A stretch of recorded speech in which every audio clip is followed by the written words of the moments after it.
Hi, it's Joy. It's my pleasure to participate in the Whimsy Stamps HALF-O-WEEN Hop-In giveaway. Throughout the hop, each team member is sharing their top 3 favorite Whimsy Stamps Halloween products and a project featuring them.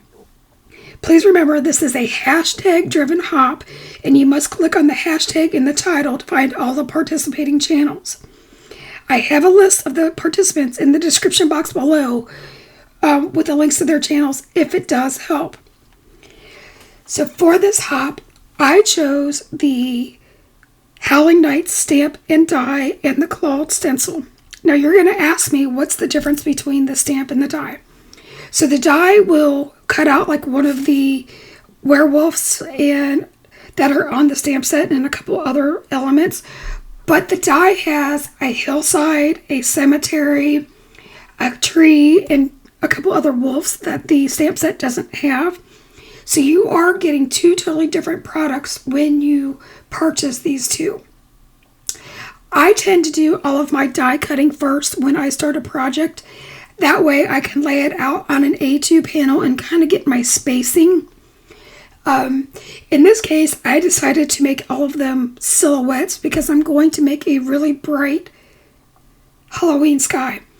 Now the cemetery didn't cut out all the way just because my paper was a little bit too large, so I did snip that with my scissors.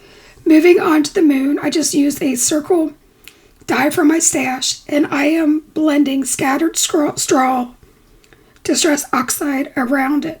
So right now the moon is masked, and then from there I bring in crackling campfire. I extend that with candied apple and aged mahogany.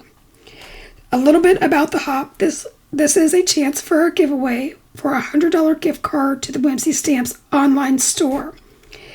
This hop is open until Monday, April 24th at 11:59 Eastern Time. And the winner will be announced on April 26th on the Whimsy Stamps channel. So be sure to check back at Whimsy Stamps channel. You will have to email them once you're a winner. All of the legal jargon will be in the description box below, so you'll be able to find out all of that stuff. So I wish you good luck. After I blended the aged mahogany, I felt like the card needed a little bit more darkness or shading, so I brought back in the black soot. And I'm just putting down what I call a dirty blend. I'm not looking for perfection on this. Here's the reveal of the moon. It's pretty cool just the way it is now. I do use low tack tape to mask. And even though it's low tack, I actually tap that on my shirt just to get rid of any extra stickiness before I put it down on my cardstock to prevent any type of ripping. My favorite color for a moon is antique linen. Again, another distress oxide ink. And I put that down really blotchy so it looks like the craters of the moon. There are a lot of stencils out there that will actually, that are 2-step stencils, but if you don't have one, this is a good way to do it. Another thing I like to do is I like to add clouds in front of my moon and into my sky. So I just rip up a piece of cardstock. And I find that if you don't blend the same spot every time, you'll get different shapes, giving the illusion of a really cool cloudy sky. I probably spend more time on this than anything else, and that's just because I love a night sky. And I am blending these with a domed foam blender.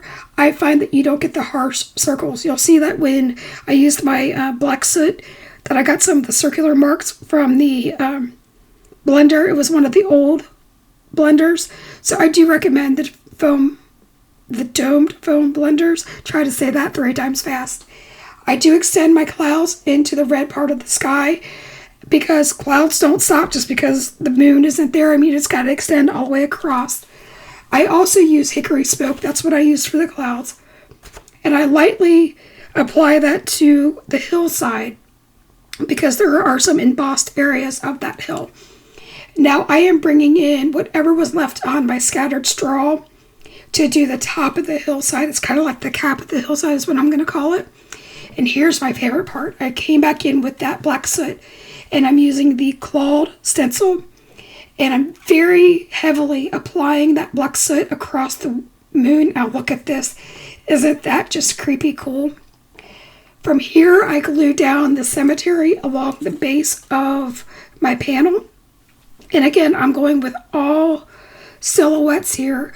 I put in the hillside next, and then I bring in the cap. Now I do pop up the cap on foam tape, and I'm going to correct myself. Here I am bringing in the sentiment from Howling Night stamp set, because if I were to put that popped up piece on there, then I would have an uneven platform to stamp on. So then for the wolf, I actually popped that up on a double layer of foam tape, and I put him right at the moon. And I just think that this is so cool. I mounted this on a black card base, and I think it's just amazing. So I want to thank you so much for hanging out with us. Please like, subscribe, and give us a comment.